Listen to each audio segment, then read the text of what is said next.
Good morning. Good morning. How are you? Great. How are you? Good. Tired, but good. I feel that. I'm in the studio right now, Oh, so cool. Awesome. lost that so Awesome. So I'll start with introducing myself. Hi, I'm Madeline. I'm one of Ambitious Entertainment's Instagram Live hosts, as well as one of their interns.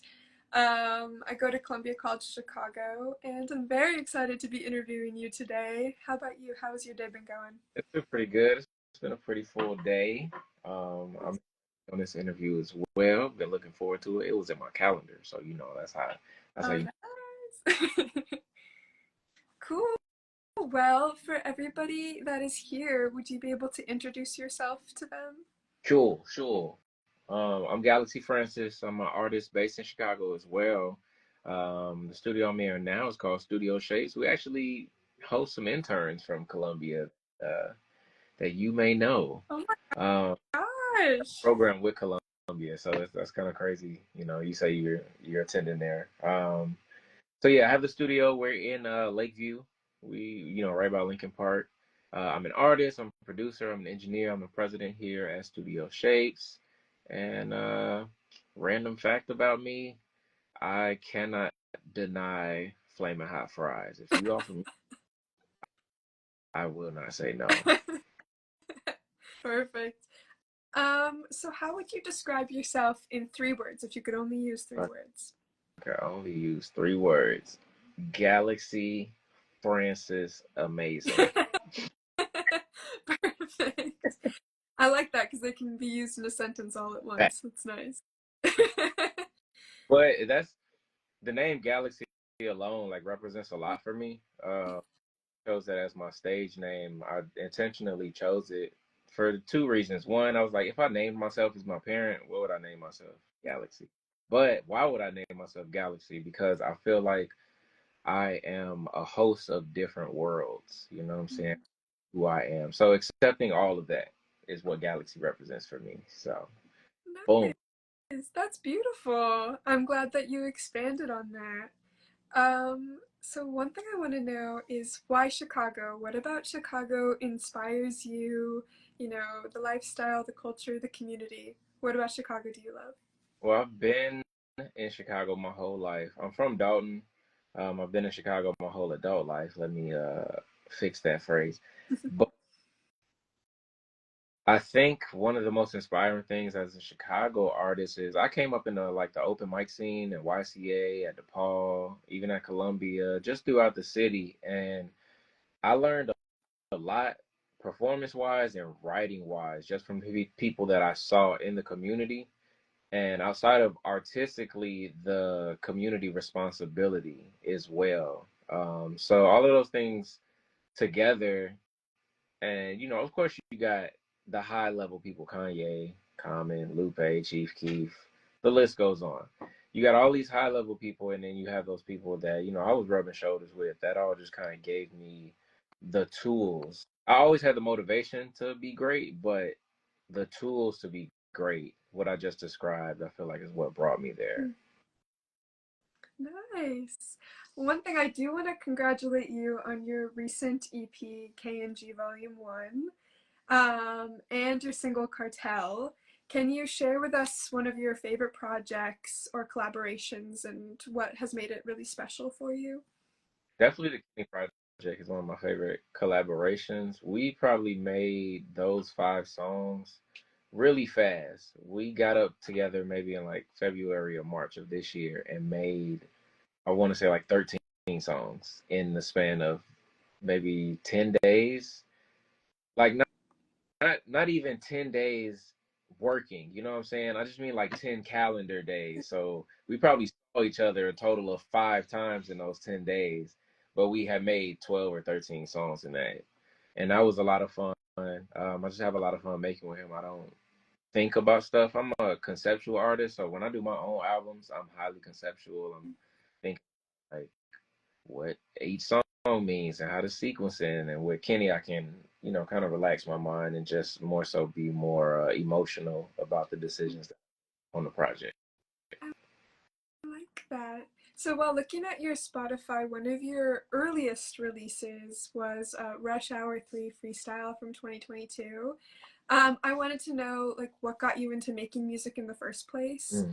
and what has inspired you to keep making music today. I always just loved music. It was really natural for me since a teenager. Even when I was younger than that, I was always singing, just singing my favorite songs, singing at talent shows. I played saxophone for like 2 years. So I just always loved music. And then by the time I decided to take it seriously, I had people in my, like family and family friends that were already involved in music. So they kind of pointed me in a direction. And then just over time, wanting to say something, wanting to express myself, wanting to give myself and other people the feelings that I got from my favorite music. And that's something that keeps me going. It's therapy for me at this point. So it is a place for me to just kind of transmute what I'm going through, transmute what I'm. Nice. I agree. It's a very vulnerable art form.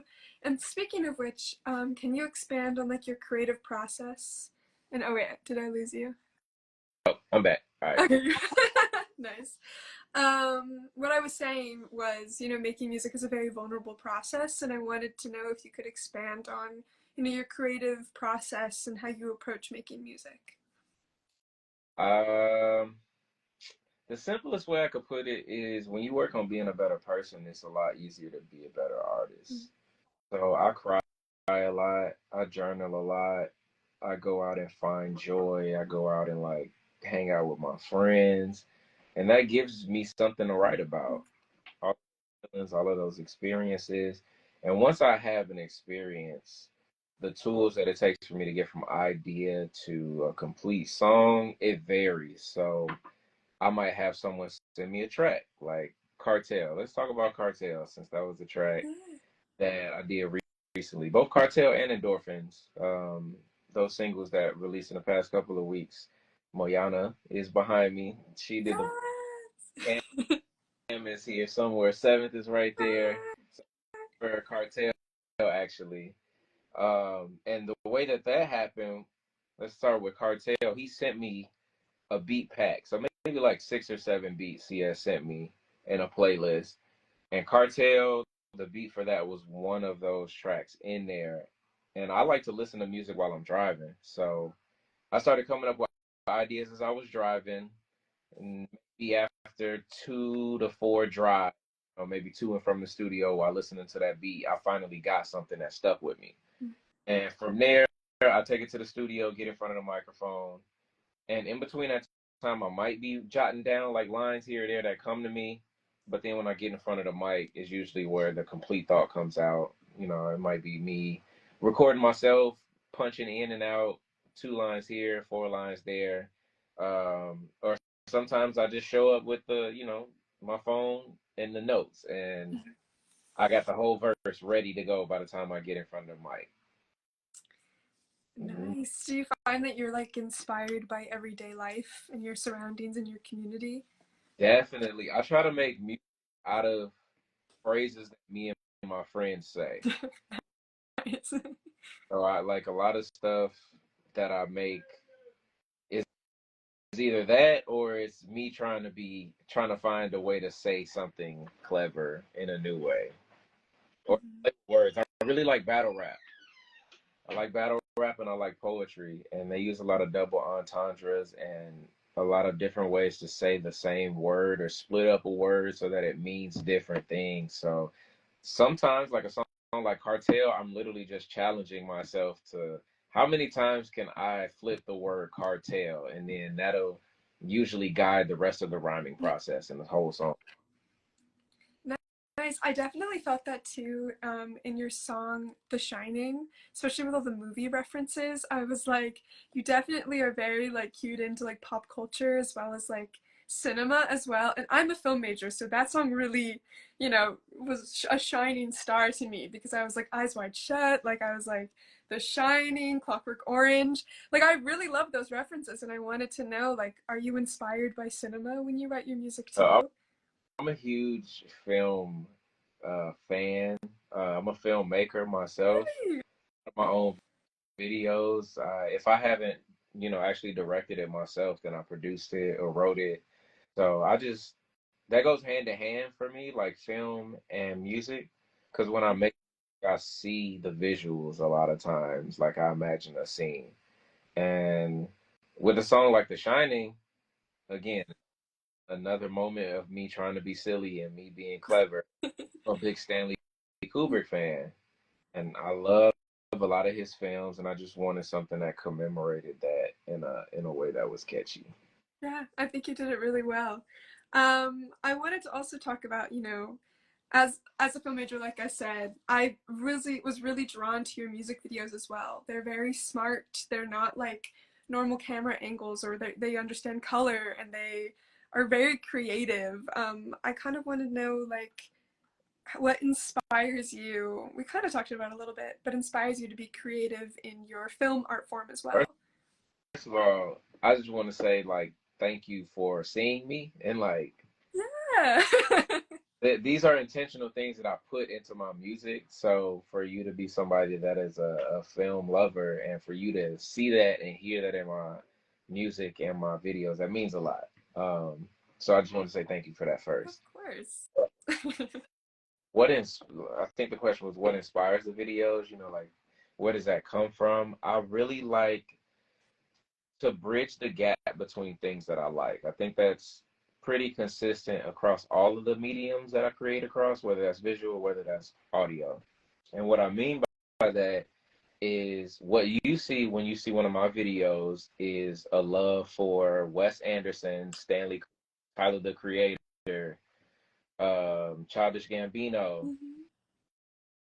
and that high level of filmmaking performance mixed with modern day content creation and people who do that at a high level like LaRussell, like Russ, like who else do I really like? Deontay Hitchcock does a really good job. And people of that sort, that are creating micro content but making it interesting. I would say that Coda the Friend was one of the first people that I saw on Instagram doing one shot videos of him just rapping in front of the camera and the lyrics being there. And when he was doing that, I was really inspired by it because being a lover of film music, of course, I love art. So it felt like a moving picture of just one frame and he's zooming out. So if you look at a lot of my videos, that's a very similar formula. It's one frame. If it switches frames, like it has a very intentional match cut Yeah. or, ties everything together. So I would say all of those things, are inspiring that side of things. Yeah, I really enjoyed your music video for B, your song B. And if I'm saying it wrong, if it's B and then E, but I liked it when you had the robot makeup on. I wanted to know like what connects you to like the sci-fi and fantasy genre because for like your concept art or your cover art for Metal Gear and Endorphins, you have very like sci-fi fantasy art. What connects you to that genre? I just love space. Like you got my name, Galaxy Francis. I've always been a huge space. I used to listen to Star Talk with Neil deGrasse Tyson a lot. Like a nerd when it comes to stuff like that. And again, bridging my passions together. So another film reference, Marvel. I'm a big Marvel fan, so I'm Francis as a part of the Marvel universe. And combining that with like some principles of Afrofuturism. I really got into Afrofuturism maybe like a few months ago, and I didn't realize how much of what I do is kind of rooted in this idea of imagining myself in a future, imagining, myself as a person of color, as a black person in the future and what that looks like in advanced technologies and advanced spaces. And that's how you get me in robot makeup because this entire character that is currently along maybe like 4 album story arc that comic book at some point. Great. Can you repeat the last thing you said? I think I lost you for a second. Yeah, it was telling me my battery is Oh, dying. But I was saying that, you know, this Metal Gear Francis character, the person that you see in the makeup, is a character that's along like a four album story that I'll get into with a comic book at some point. So I already have plans for that. Yeah. I like the fact that, like, you know, you produce, you also make your own music, you're also an engineer, and also you kind of span many different art forms. Is it important to you to kind of be experimental as an artist? Does it kind of fuel your passion as an artist? It definitely does. I like challenges, so like I get satisfaction out of solving things, out of problem solving. And a lot of times the different hats that I wear are out of necessity. So I started making my own beats because I didn't know any producers. I started mixing my own music because I had access to a studio, but nobody would record me at the studio. So I had to myself and learn the ins and out there. And I don't always have the budget to make the kind of videos that I want. And even if I do have a budget, it's important for me to get my vision across if I'm spending my money. So I'm a very, very big part of a lot of the different processes just because for me and I have a clear vision. And if somebody just does something, you know, if I were to hand the reins to somebody else when it comes to a video and be like, hey, you know, do what you want to do, more times than not, I will want to make some edits anyway. Yeah, I get that a lot. I'm a director at Columbia, and it's like you can always pass it off, but at the end of the day, it needs the Madeline stamp of approval. So I totally understand that. I wanted to talk about, you know, your process of filming your music videos. Do you go in with a shot list? Do you go in with a certain vision? Do you have a cinematographer that you bring on? I kind of want to talk about your on-set experiences. Yeah, with Metal Gear Francis, I started with kind of like an outline. Let's call it an outline PowerPoint. There was a Google, um, it's not Sheets. What's the other one? The one that's PowerPoint. Yeah, Slides? it was a Google Slides that my manager Lewis, he just kind of put an outline and put all the songs there. And I told him what I wanted to do, like 1 to 2 shots for each song. And he just laid it out, and we went back together and started to get reference shots from a website called ShotDeck. Yeah, yeah. Go to Shot Deck, and I'm listening to the music, and I kind of already have something in my mind. Like it might be a color, it might be a specific shot, like a medium wide or an extreme close up or something like that. And I'll just have that in mind for a certain song for no reason at all, other than that's just what I see when I listen to it. And I love to use movie references as well. So there's one there's several characters on the Metal Gear Francis videos, but one for the video I Hate to Do It, that's based on Men in Black. And a lot of those were match cuts literally from Men in Black. So, you know, I have those references. We put them in the Google slides. And if it requires more than that, then I will go storyboard it out. I will shot list it out, which I actually had to do for I Hate to Do It. I did that shot 20 minutes before I had to be on set. Awesome. So sometimes it's a very like, oh, I got to do this now, or I wait to the last minute to do it. But it is a thought out process. I come in with a game plan. You asked about cinematographers, and the person that I work with for the Metal Gear Francis videos, his name is Jawan. He goes by Reinvented Pictures, and he's somebody that I was just a fan of from working with in the studio. And him and I grew up literally on the like parallel blocks to each other, and we never knew it our whole lives. Wow. We were able to pick up some footage, and I'm like, my grandmother literally lives in the house behind you. Whoa. So, you know, it kind of felt like that was meant to be, you know, being a fan of his work, the fact that he comes from the same place that I come from meant a lot, I think, to both of us. Oh, that's amazing. I feel like you guys were meant to meet. Yeah, it's Um, a pretty small team. Like, it's just me and him. When we go to set, it's just me, him, and lately I've been shooting with this DJI Osmo. So the stuff, Cartel, Endorphins, even the KNG stuff, I shot all of it on here. But it's just me, one other person, and my manager Lewis more times than not when we go to shoot, and we just set up the tripod and make it happen. I love that.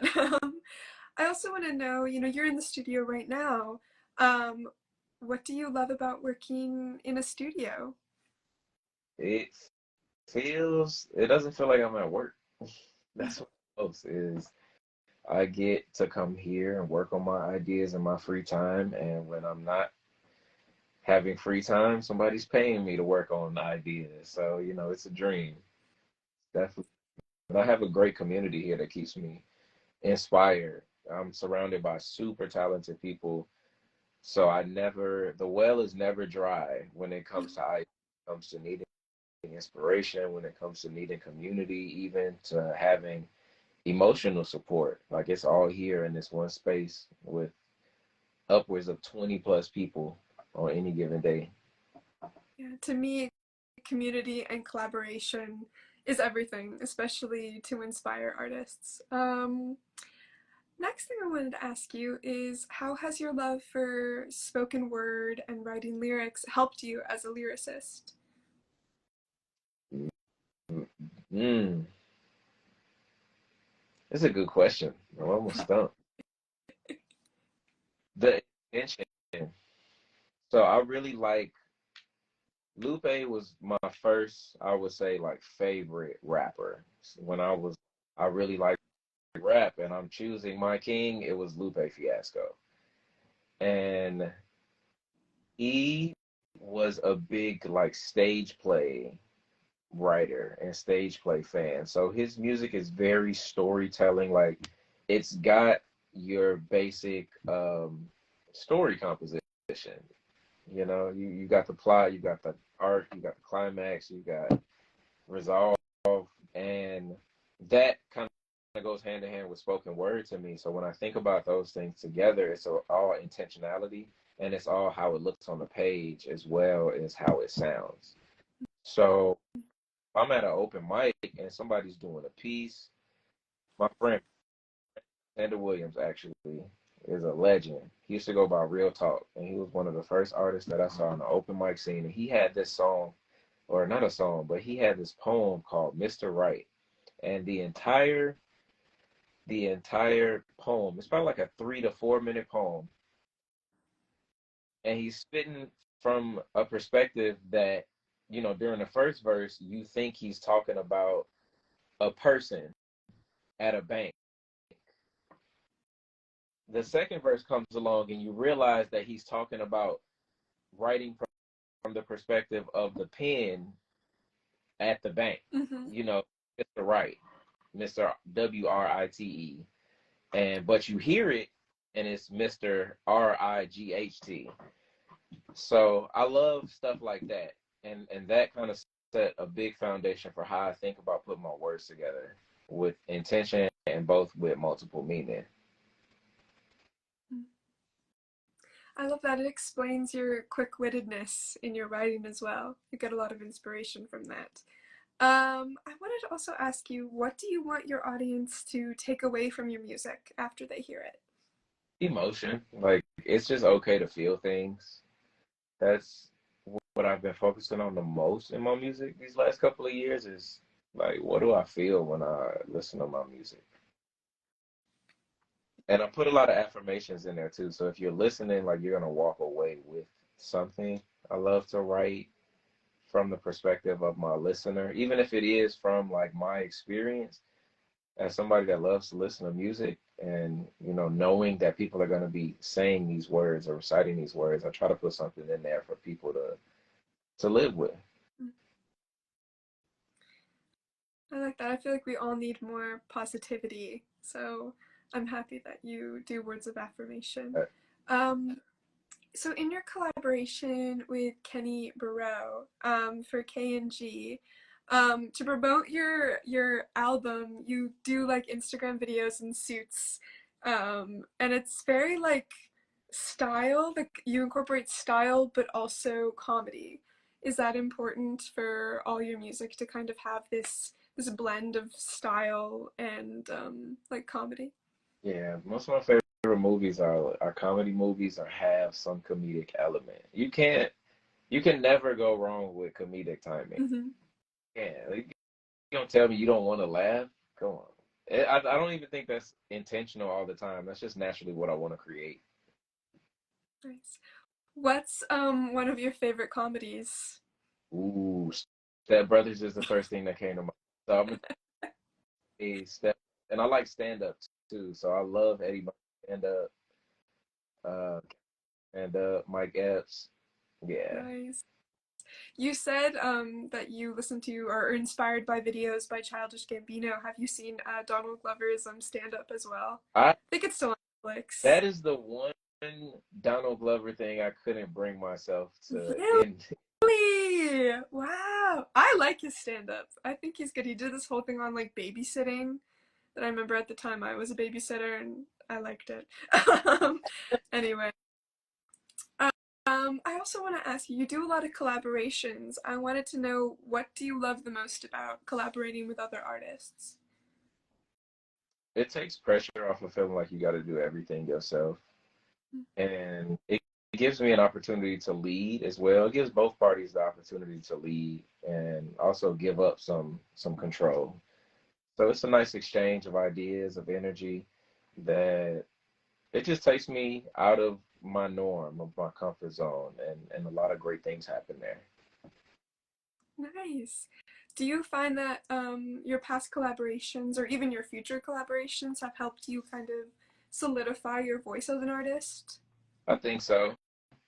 Everything makes sense in context. I love to say that when it comes to music, when it comes to branding, when it comes to visuals, you can make anything make sense in context. And as an artist, we don't exist alone. And if you want to tell your story, you also have to allow other people to tell their stories in proximity to you, because it all matters. We don't exist in a vacuum in this industry, at least. Yeah. I wanted to know, like, what advice do you have for like young artists that are wanting to collaborate but might be a little nervous or stressed to reach out to people? You get over the fear of rejection if you can. Like, I would definitely say work on.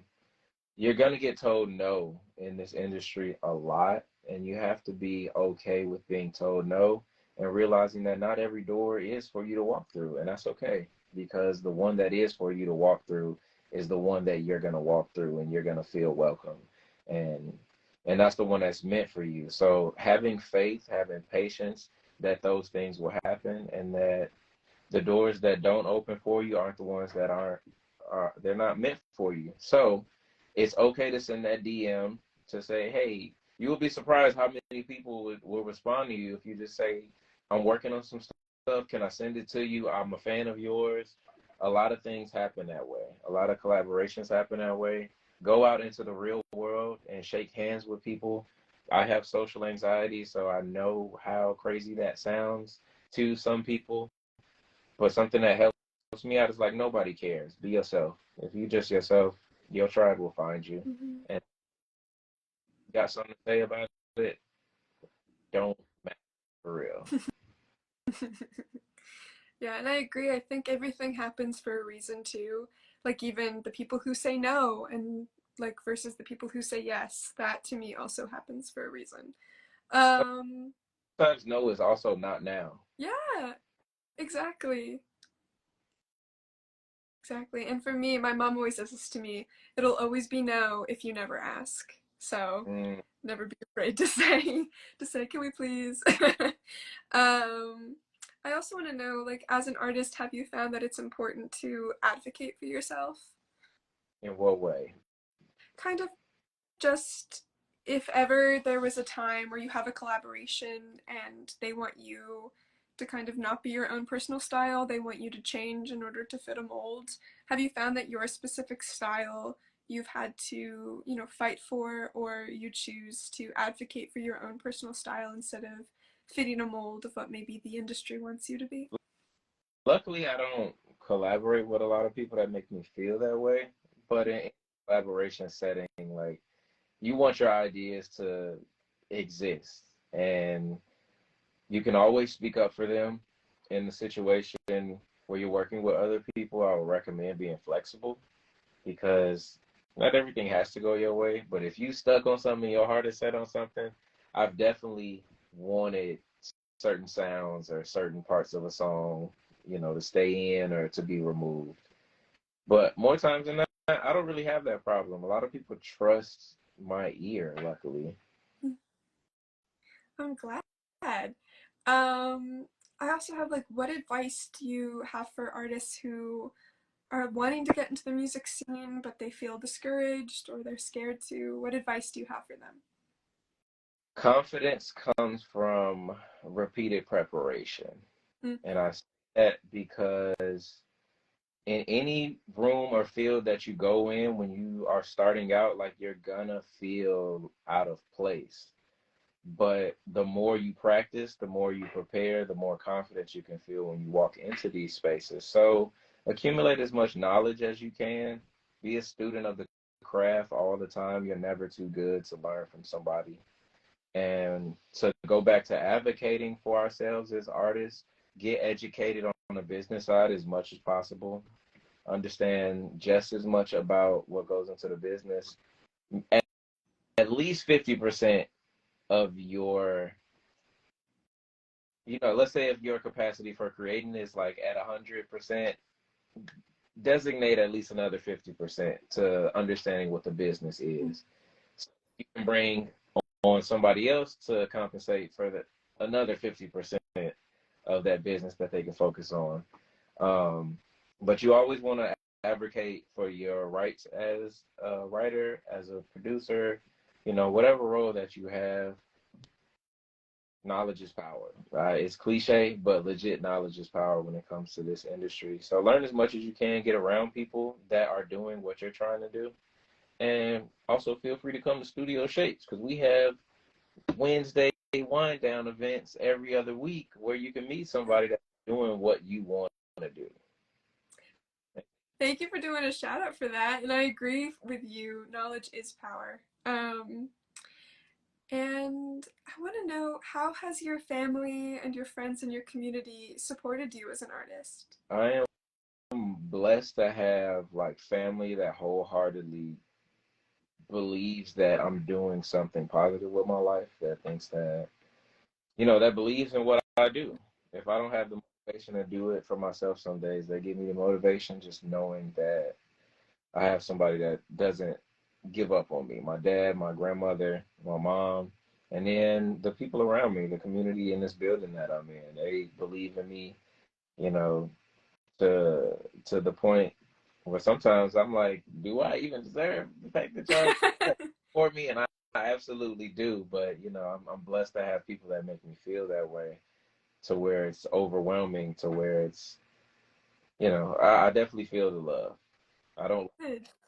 like the support for my craft, and I'm grateful for that. Yeah, that's so special. I love that.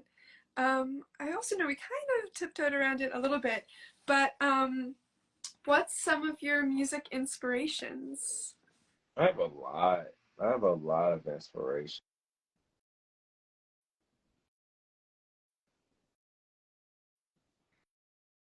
Oh wait, I don't know if I can hear you.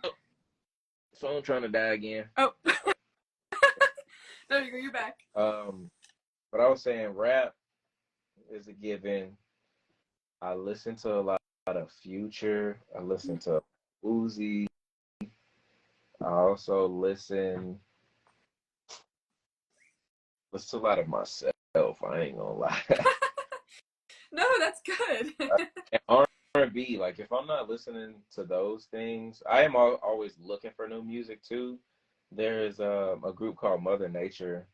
They had their listening party here, and they just released an EP, and I've been listening to that for like the past few days. That's been really good. Um, like I was saying, R&B, El Mean is somebody that I listen to, and I love 90s R&B. So if you're in a car, you're probably gonna hear Jodeci or Drew Hill or, one of them. I'm probably showing my age right now, but one of those groups. And I love drum and bass and like a lot of music from the UK. So jungle, drum and bass, electronic. I love EDM music, like left field music. Yeah, I can get kind of crazy. I like math rock. I like a lot of different things, and I like to incorporate a lot of that stuff into my music. Um, It might be subtly, it might be overtly, but yeah, I could go on for days about the stuff I listen to. Don't get me started. That's awesome. To kind of go off of that, what's some of your dream artists to collaborate with? Sheesh, I would love to, man. The first person that came to my mind is D'Angelo, probably because I was just listening to D'Angelo in the car on the way up here. But he's one of those people that's on my dream collab list. Timbaland is another person that's on my dream collab list. I gotta No. get Lupe at some point. Hands.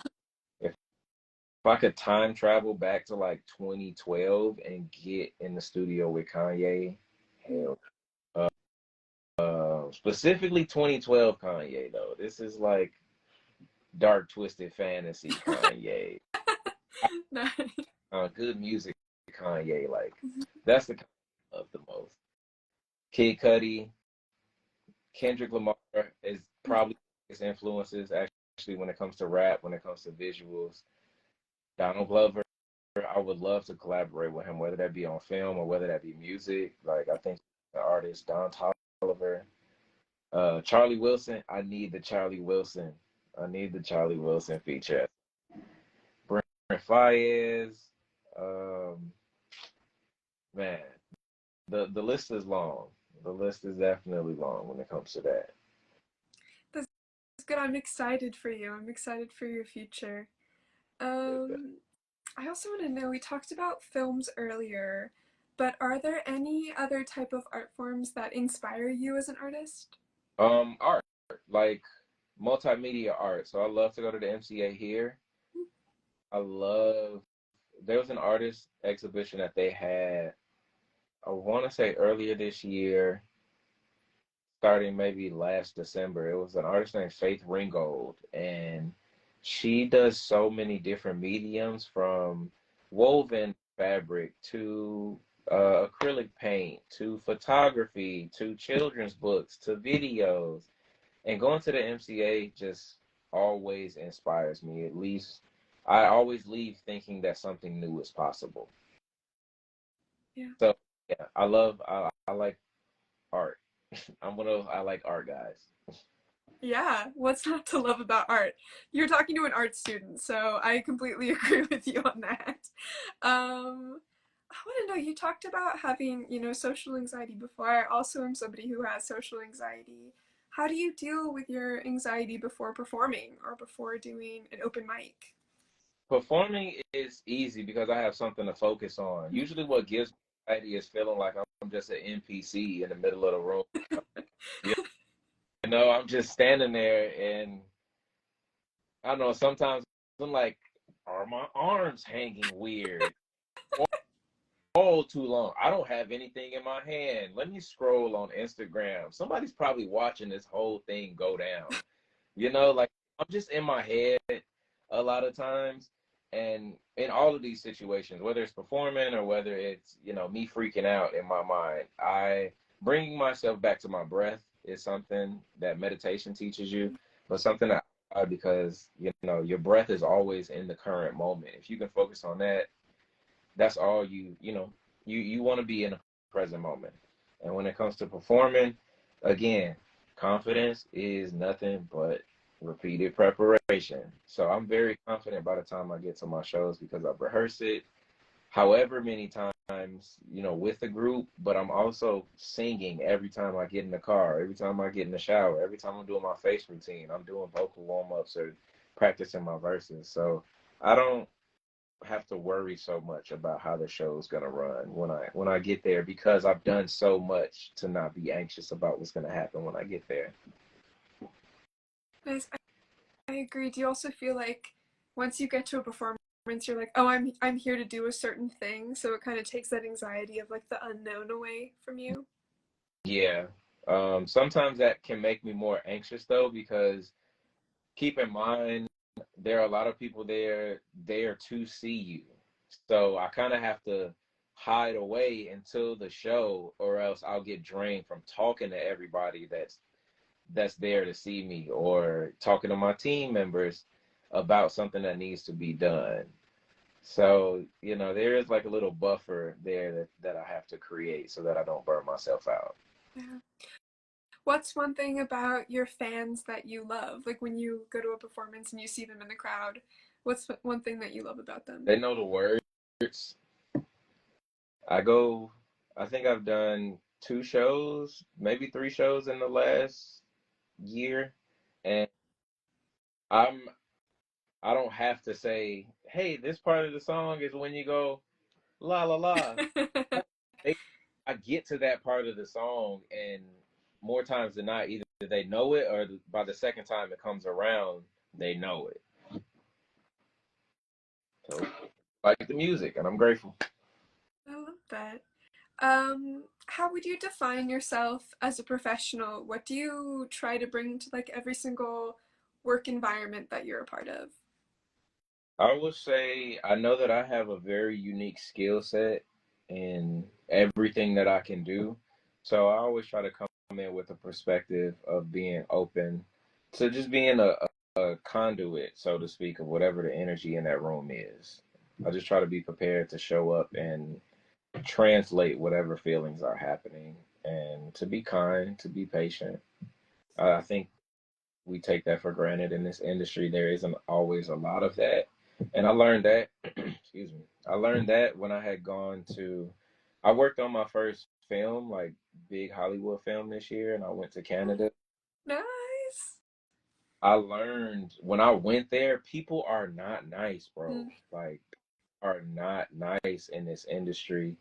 And I was so surprised by and I didn't get a lot of compliments, but the amount of comments that I got that were like, "You're just a ball of light being here," or, you know, "Your presence here makes a huge difference." And I'm like, "Do y'all not laugh? Like, do y'all not Yeah. have common courtesy to like?"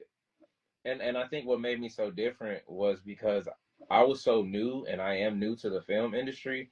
I'm curious about everything. I have no ego. I'm going up to everybody like, "Hey, I'm Galaxy. I'm here to do X, Y, and Z. I'm in this department. What do you do?" And I'm just making conversation with people. So you can really underestimate what that means to somebody to be heard, to be inquired about. So I try to bring that everywhere. Yeah. I think kindness is one of the most important things, especially on a film set. There's so many moving pieces that, having that patience and having that kindness, it can really make somebody's day. I hope you don't ever leave the film world.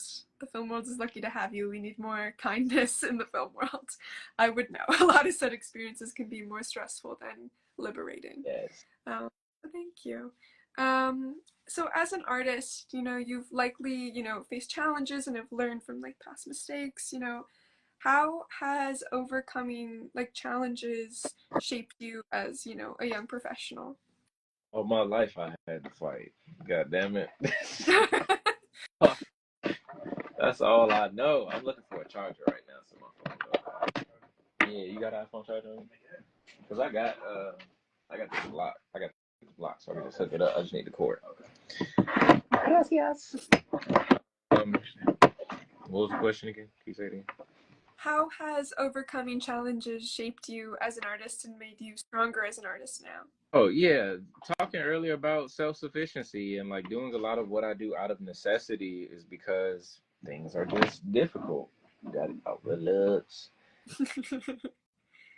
Things are very hard. So, whether that be financially or whether that be not being able to figure something out, I was never really scared to try something new, to do what I needed to do to accomplish a goal.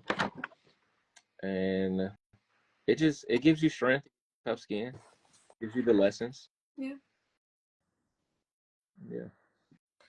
So how have you seen yourself change in the last 2 years of making music? Holy shit. How changed. Oh my gosh. Um 2 years ago today was my last month being on payroll for T-Mobile. Mm. And since then, I have not worked a 9 to 5. Since then, I've made over 150 songs, not just like by myself or with people. I've been, I've gotten the chance to experience a lot of different relationships, romantic, friends, family relationships have grown, and I've done a lot of just personal healing on a level of like, I need to get my shit together. So, that, it changes what your priorities are and what your outlook on life is. And I think I'm a lot calmer. It has probably been this November. I probably haven't had a panic attack in like 7 months, which is like a record for me. I'm not gonna lie. So to me, those are big changes. Like that means that I'm making changes in my life. I started therapy about 9 months ago, so that's just a testament to the work that I've been putting into myself. And the biggest attribute I think that I've gained is probably gratitude over these past couple of years. Gratitude and patience for sure. Yeah. I'm proud of you, by the way. I think the hardest thing to do is make that change that you need to see in your life. I know I also suffer from panic attacks. And I was talking to my mom recently. She goes, "This is the first time in your life that you're not saying that I'm running out of time. I'm finally able to have that Mm, gratitude of understanding that every moment that I have yeah, is, you know, precious and not seeing a billion years into the future about what I'm doing next." And I'm proud of you. It takes a lot, and it's exciting to see yourself grow and change like that. I So that's awesome. appreciate that. Shout out to you for being on that journey too. Well, shout Yeah. out to you. Not to talk about the future, like I just said, it's better to stay in the moment. But what are some of your goals for the next 2 years of your life? Mm. To drastically improve,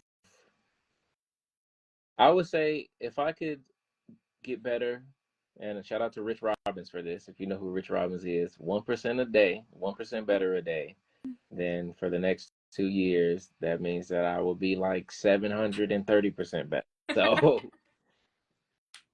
so I'll take that. I'll take that. Constantly improving on my craft, constantly growing my community, constantly growing my discography and the credits of the projects that I work on. Next year for my career, I want to release three at least. Oh, I'm lying. At least four projects. So that doesn't sound too ambitious to me. I released, I think, two this year, and I produced three albums that came out this year. So if I can double that by next year and maybe elevate the level of the people, not maybe, I'm gonna elevate the level of people that I'm making albums for and collaborating with. Yeah, that's 2025. 2026, I might be in a Marvel movie. I'm gonna be in a Marvel movie. I'm gonna be Nice. cast in a Marvel movie, and the movie that I worked on this year is supposed to release in 2025. So Really it'll cool. That's be my awesome. first time seeing my name in credits, and I'm gonna throw a big party, and I'm gonna smoke in the theater. I don't care. No, good for you. What was I gonna ask you? Oh, what's your favorite Marvel character? The Silver Surfer, if you Oh, can't tell. cool. That's awesome. Yeah. Wait, has he been shown yet? I can't remember. So I mean, I got into him because of the cartoon. It was like a 90s cartoon. Hmm. And then Fantastic Four features him often. So that one Fantastic Four movie, when DC owned the rights to the Silver Surfer and the Fantastic Four, that's the last time I've seen him in, a film in general. But it wasn't a Marvel film. Rumor is that Galactus is supposed to be in this next phase, which means that the Silver Surfer is going to be there. So I'm geeked. Yeah, it's gonna be exciting. I'm excited for the new wave of Marvel Do movies. you have Um, you got a favorite Marvel character? Wanda. Fire, Wanda for fire. me. Big Okay, time Wanda. Yeah. It used to be Spider-Man for a while, and now it's just fully Wanda. true. Yeah, Um, Wanda's really legit. yeah. Yeah, her and I really like Deadpool too. I'm not Yeah! gonna lie. Yeah, Yeah, Deadpool's great. I liked the new movie too with yeah. Wolverine. I thought it was yeah.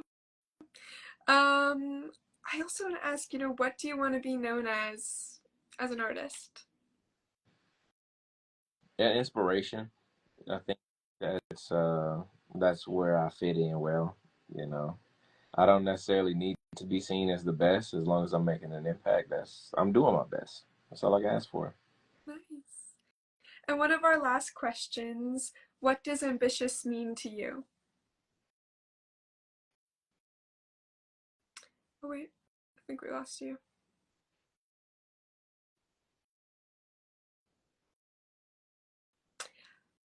Also, while we wait for Galaxy, if anybody has any questions for him, please write them in the chat and I'll be able to get to them before we end the interview tonight. Thank you. Or any questions for me too.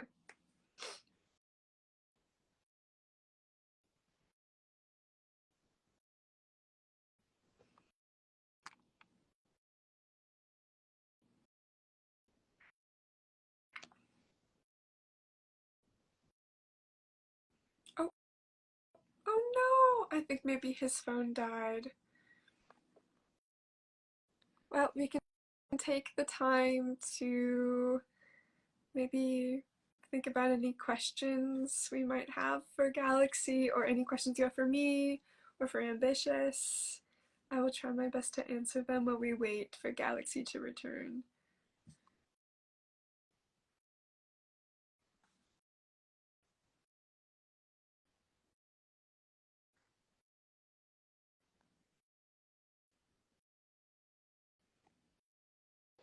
Hello, Yeah, welcome back. my bad. Somebody called me, and then when I denied the call, Instagram got weird. No worries. I think our last question was, what does ambitious mean to you? My life has been ambitious. My entire life has been a manifestation of my ambitions. So I'm gonna continue to do that and continue to grow doing that. Nice. And our final question is, what upcoming gigs, projects, anything do you have in the future? Go. You can shout out all of them.